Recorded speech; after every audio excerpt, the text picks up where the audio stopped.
Hello viewers, welcome to Science TV 7 p.m. Prime News. I'll be your host, Edna Kaindi, and that is my sign name, sign language interpreting the voicing is Gideon Minor.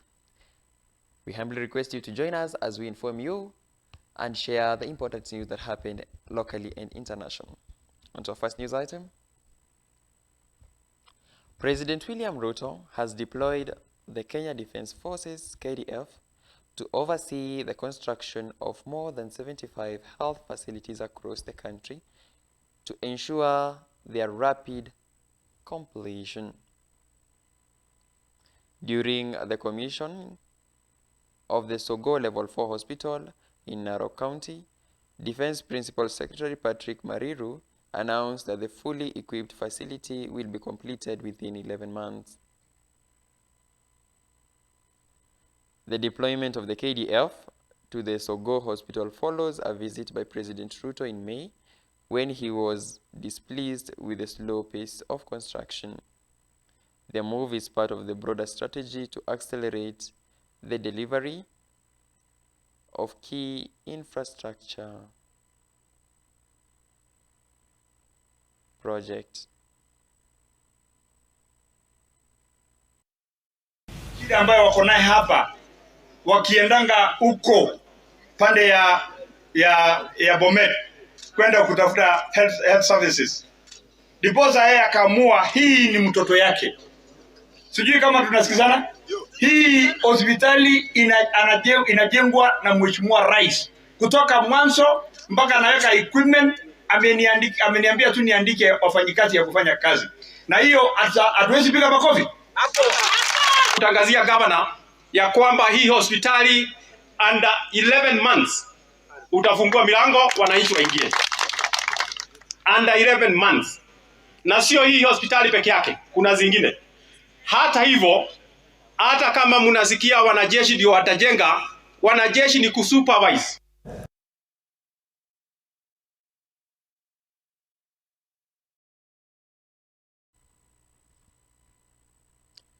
The Health Cabinet Secretary Aden Duale has announced that the Social Health Authority (SHA) will no longer cover the cost of overseas medical treatment unless the procedure is proven to be unavailable in Kenya. Speaking in Eldoret City during the launch of the Digital Health Transformation and Taifa Care Caravan, Duale stated that the decision is part of a major cleanup targeting what he called a network of cartels and unregulated foreign hospitals exploiting the scheme. The ministry has therefore maintained the temporary suspension of SHA-funded foreign treatment until key policy reforms are fully implemented. CS Duale emphasized that only vetted contracted bound hospital abroad will be eligible for payment from the SHA.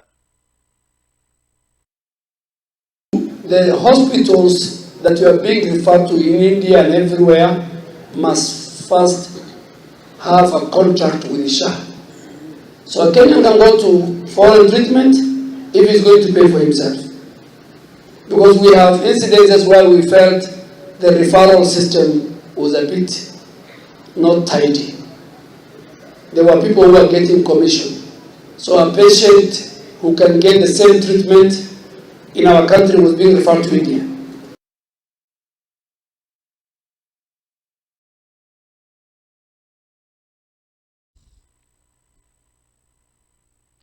Agriculture and Livestock Development Cabinet Secretary Mutahi Kagwe is on a one-week-long mission in the United States, aiming to secure a new export market and investment opportunity for Kenya's agricultural sector.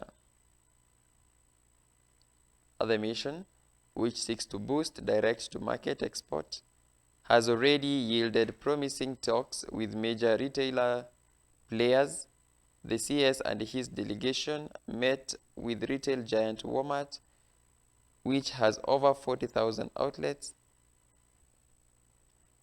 across the US, to discuss new market access for Kenyan products like tea and macadamia nuts.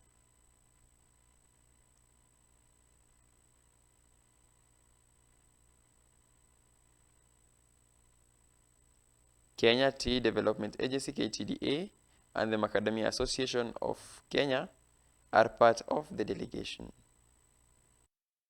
There is great interest in American companies investing in palm oil. There's interest in American companies taking over land, in the country and growing products themselves in Kenya. I think the other thing we spoke about was particularly corn for animal production, for animal feeds.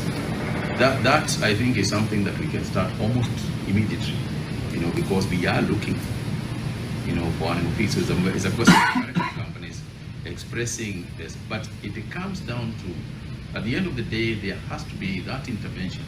You spoke about some intervention as regards American companies exporting because of the pricing mechanism. Our route to market for your products here is 3 channels. We've got the omni-channel, we've got our retail partners, and then we've obviously got our food service. And this loop flows into our reporting and compliance tool, which is our ERP and CRM system called Acumatica.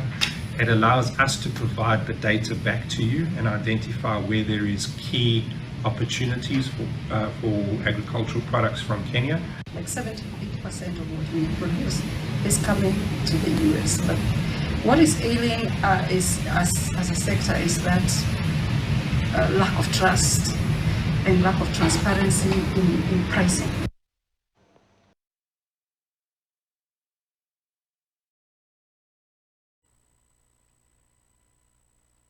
Traders in Nyeri County are protesting a proposed ban on flavored nicotine products, arguing that the move will hurt their business and inadvertently fuel a black market. The traders have petitioned the Senate to reject a provision in the Tobacco Control Amendment Bill that seeks to prohibit the production of supply of products with characterized flavor such as vapes and nicotine pouches. The proposed ban is intended to make these products less appealing to minors and curb youth addiction.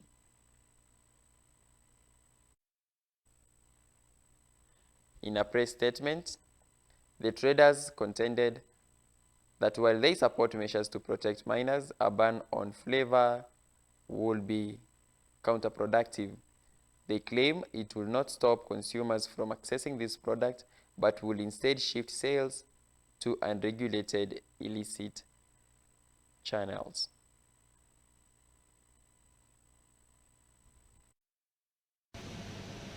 We would like to categorically state that as business owners and traders in Nyeri County, we were not consulted on the bill, which is a grave contravention of the principles of the Kenyan Constitution 2010.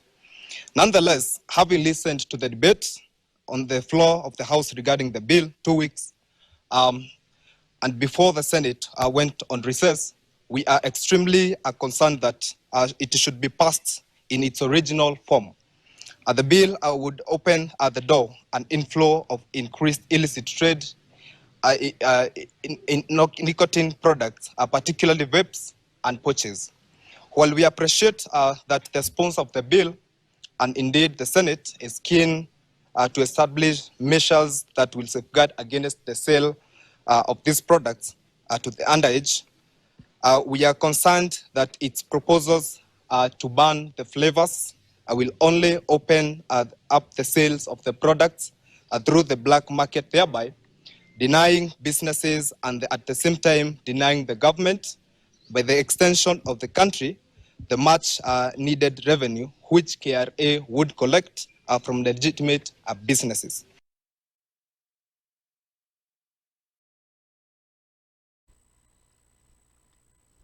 Former Chief Justice David Maraga has once again criticized the Kenya Kwanza government regarding the death of young people during recent protests. Addressing the press on Thursday, Maraga expressed deep concern over the use of excessive and fatal force by law enforcement against unarmed demonstrators.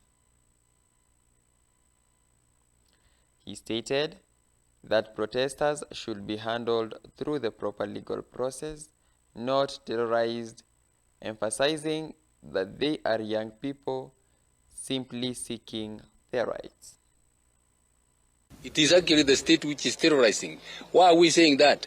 If they are not able to raise the bond terms, they are taken to committee maximum prison, where they are now mixed with the suspects, who could themselves now be the persons who are rightly charged with terrorism. What are you doing with that? You are radicalizing these young people. In fact, that is already a serious challenge to the country. You don't want to terrorize the young people when they are at the end of the day released, having gone through all that. You can imagine what will be going on in their minds.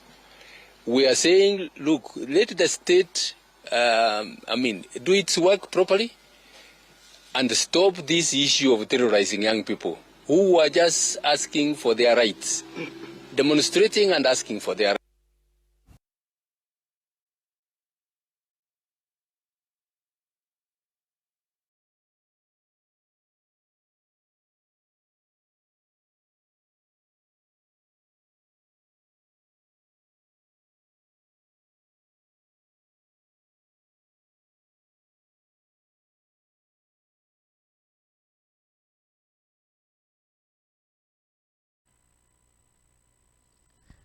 The Siaya County government has publicly denied claims that it plans to evict Jaramogi Oginga Odinga University of Science and Technology, JUST, from the Agricultural Training Center ATC land in Siaya town.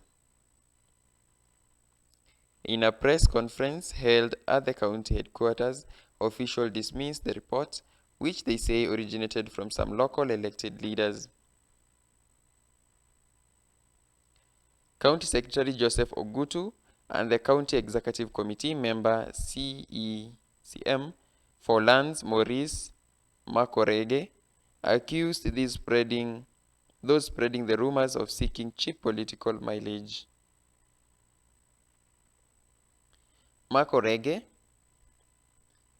who was flanked by CECMS for Agriculture, Sylvester Keyokoth, and Environment Professor Jacqueline Oduol, confirmed that there has been no consideration of ejecting the university. He noted that while the initial Memorandum of Understanding MOU signed on February 6, 2019 has expired, a joint 16-member committee from both the university and the county government has been formed to work on its renewal. This is a media brief by the county government of Siaya responding to allegations on JUST and ATC grounds located here in Siaya. The county government of Siaya has taken note of allegations made to the public suggesting that Jaramogi Oginga Odinga University of Science and Technology, JUST, is being ejected from the Agricultural Training Center, ATC, grounds in Siaya. These allegations are misleading and not based on facts. On the MOU with JUST, the county government of Siaya signed a memorandum of understanding with JUST on 6th February 2019. This MOU expired and is currently under review with the intention of renewal, subject to the terms mutually agreed upon by both parties. It is important to emphasize that there has never been any consideration of ejecting JUST or its students from the ATC land in Siaya. To guide the review and renewal process of the MOU, A joint committee was constituted comprising members from the JUST and the county government of Siaya. This committee is tasked with consulting widely and ensuring that the renewed MOU reflects the shared vision for the future of higher education in Siaya.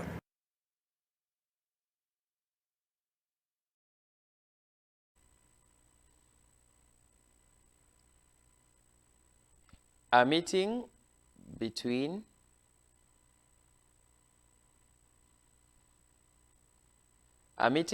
the National Motorcycle Riders Safety Association,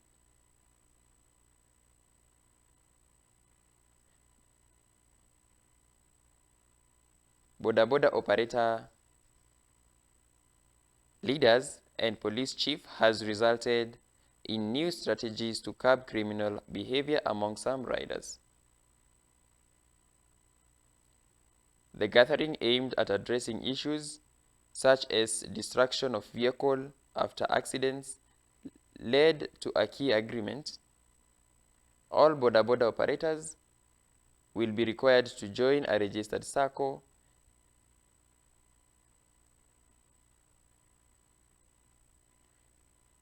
Additionally, a proposal was made for riders to wear special uniform that are specific to their respective counties. These measures are among several recommendations put forward to enhance safety and accountability within the industry. Of that approach, civilization, in terms of how we transact business. Then inaenda mzuri. Police na boda boda na mwananchi ni kitu moja. Wote ni watu wa Kenya, but kila mtu akona kazi anafanya for one thing, safety of mali yote tuko. We want kila mtu to feel so proud na ile business tunafanya. Sasa police ni business, ama sio business? Bwana crime prevention sio business? Ama namna gani hao message yetu? Ukikuja nao jamaa sio business, ni business. Si ndio? Mimi am supposed to enforce law. Hiyo ni business ya nchi, nimepewa. Na wewe unatakana ufanye mambo ya transport, si ni business? Hey, na mimi nikifanya yangu utanilipa month end, ile tax unalipa. Ni kazi ya polisi kuhakikisha kwamba hii accident scene imetengenezwa vizuri na ule mwenye ako na makosa ameshtakiwa. Si haki yako kama wewe mtu wa bodaboda kuanza kupigana, kuchoma gari na kucause chaos pale mahali penye ajali imetokelezea. So ndio maana tumekuja tuongee shida iko wapi, kwa nini tunapigana. Na mimi najua kwamba most of the time bwana OCPDs huwa tunaambiwa kwamba watu wetu wakikuja police station hawapati haki, ama huyu mtu hana pesa ya kwenda kotini. Na ndio maana leo tumeleta lawyers hapa, we are siding with them an MOU pia kuhakikisha kwamba cases zote zenye zina involve bodaboda in the country, kwa sababu wanasema hawapati haki, tutawapatia free legal services mpaka haki yako ipatikane. So wewe kama bodaboda hauna anything ya kukufanya upige mtu kwa barabara kwa sababu mpata ajali, uchome gari ya mtu kwa barabara kwa sababu mpata ajali.